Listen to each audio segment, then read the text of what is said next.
7:21, not everyone who says to me, Lord, Lord, will enter the kingdom of heaven, but only the one who does the will of my Father in heaven.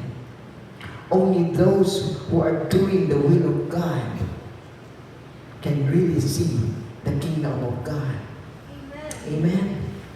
Yes, it's good to receive Jesus Christ as our Lord and Savior, but it is so good to follow His will. Amen?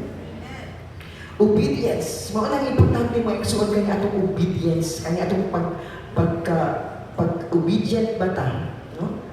Obedient is an adjective word. Na muobey ta sa Ginoo mga iksuon. Kung unsay gisulti sa pulong sa Dios, atong tumanag. Susunod tayo kung ano ang salita ng ating Panginoon. Amen. Obedience to Christ is not optional because it is the very foundation of a Christian life. Mao ni ang foundation sa atong buhay Kristiyano. That we are obedient to God. Nagsunod ta sa Ginoo because He is our master. He is the ruler of our life. Hallelujah. In 1 John 2, verse 3, it says, but if we claim to know Him and don't obey Him, we are lying and the truth is not in our hearts. We truly love God only when we obey Him as we should, and then we know we belong to Him. Amen. We are a liar and the truth is not in us if we disobey God. Sayang lang iso, ano? We are a liar. Iwan ang Biblia. Makakunta kung dili ta magasunod sa Ginoo.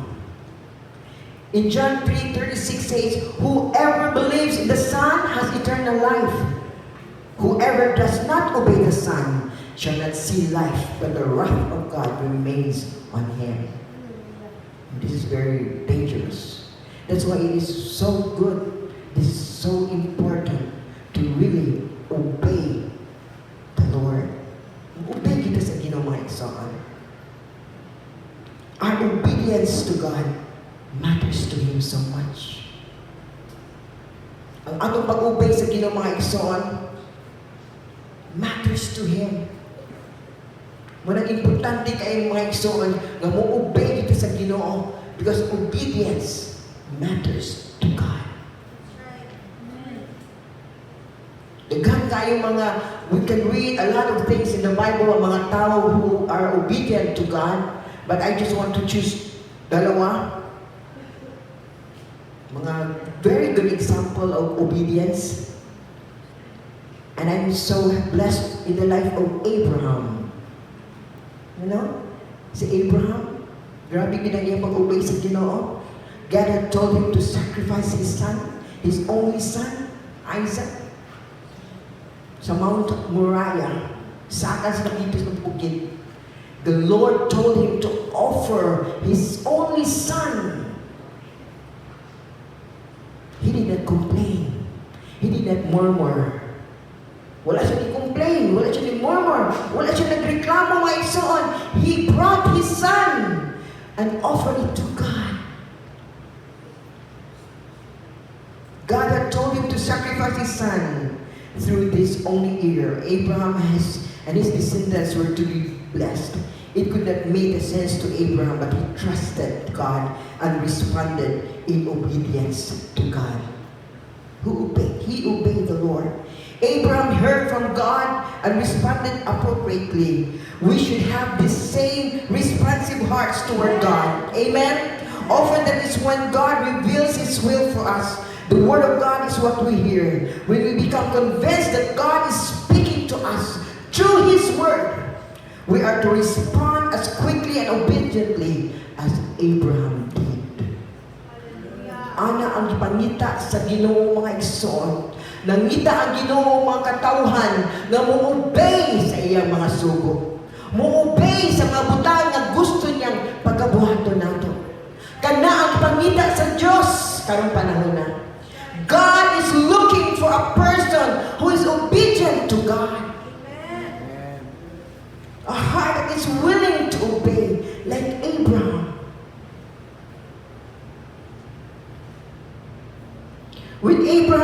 demonstrated his unwavering faithfulness and obedience to God.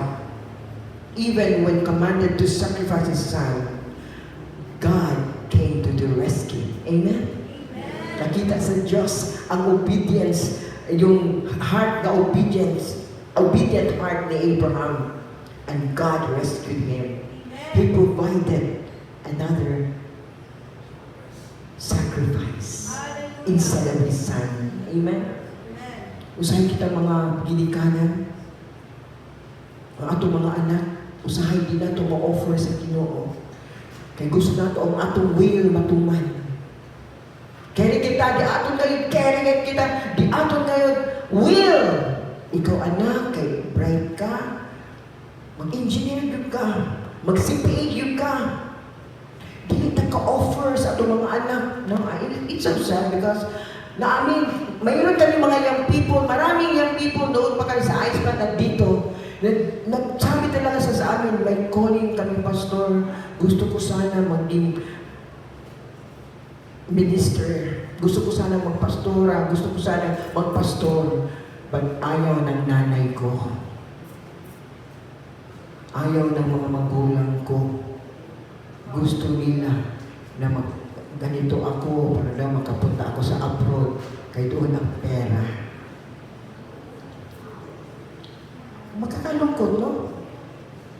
I advise parents, kasi mga parents din, I advise parents, don't hinder your children in submitting to the Lordship of Jesus Christ. A lot of your children, they are now miserable na kinabuhi. Ano man, nalibog na sila, they're confused. Unsa naman ni akong life? Sa una, gusto bayag yung ko magpastora, gusto din ko magpastora, gusto din ko serve full time sa Ginoo. But, nag-follow din ko sa akong mama. Are you willing to offer your children to God? That if the Lord will say to your children that they are called in a full-time ministry, you parents, are you willing to allow your children to submit themselves to the Lordship of Jesus Christ? If your children will be called in the ministry, if your children will be called to be a missionary, are you willing? Are you willing to allow your children to submit themselves in the Lordship of Jesus Christ? Amen? Do not hinder them. Ay babagi igsoon. Don't block their way. Kay manubag ka sa Ginoo. Manubag ka sa Ginoo. You're accountable to God. And this is a very serious matter when we are accountable. Even we pastors, we are accountable to God what we preach. We are accountable to God what we teach. We are accountable to God. And we parent the same way. We are accountable ta sa Ginoo. Kung naitawag ang Ginoo sa kinabuhi sa atong mga anak, ayaw hinder, ayaw iputol. Don't block them. Amen. Just like Abraham, he was willing to offer. He offered his son to God. Amen. Because he has an obedient heart. Praise the Lord. And the most excellent example of obedience is none other than our Savior Jesus Christ. Amen? Amen? Jesus obeyed his Father. He said, I came down from heaven not to do my will, my own will, but the will of him that sent me. Amen?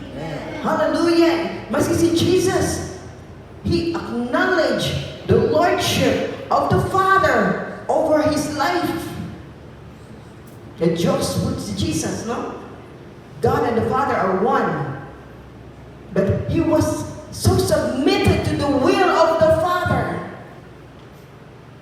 His own life was devoted to obeying his Father. Yet it wasn't always easy for him. He was tempted in all ways as other mortals. That's found in the book of Hebrews 4:15. Jesus was tempted, but he did not sin because he was obedient to his Father.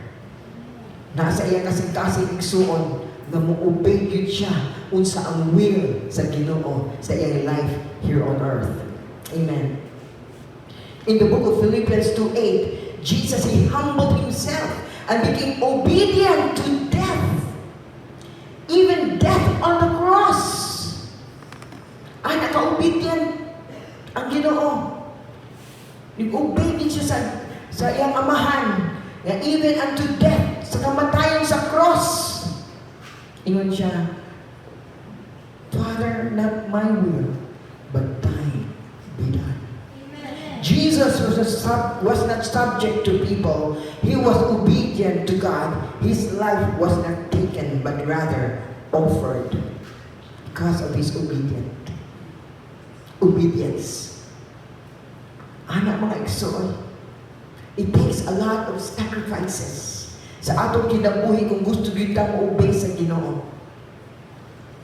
I remember when I was studying, when I was studying sa Siliman, I was enjoying my life there. I have a lot of friends, tagagay kong friends. But sa kamay pa ko, when I was 6 years old, I was already at the altar offering my life to Jesus at the age of 6 years old. Nagluhod na ko sa altar mga igsoon. Every time our pastor would challenge us, yung pioneering pastor sa Dumaguete, challenge every time he will challenge us. He wants to serve the Lord full time. I remember that when I was still 6 years old, nagluhod na ko sa tubangan and offer myself to Jesus. But so pag high school na ako, I was enjoying with my friends. Then sabi ng mga barkada ko, uy, mag-aral tayo sa Siliman.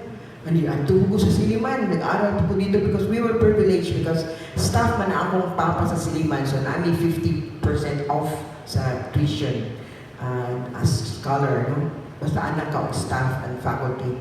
So, aral ko dito after first semester, then second semester. I was enjoying my life kay I have a lot of friends and kay friendly good. So, daghang akong friend, nalimot na ko maigsuon na I have committed my whole life to God. So, I was walking sa, dako magkaya ng Siliman, kung nakapunta kayo doon. So, I was walking alone and going home. Bigla na nag-ingon ang Ginoo, why are you here? Klaro dyan kayo. Nga nung naamang ka diri, di ba gitawag ka na ako? I cried before the Lord.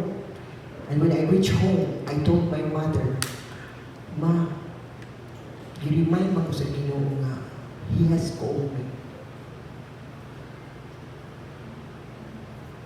Usahay mga igsoon, i-break ang atong will sa Ginoo. I-break ang atong sariling will sa Ginoo so that ang iyang yung will may matuman sa atong kinabuhi.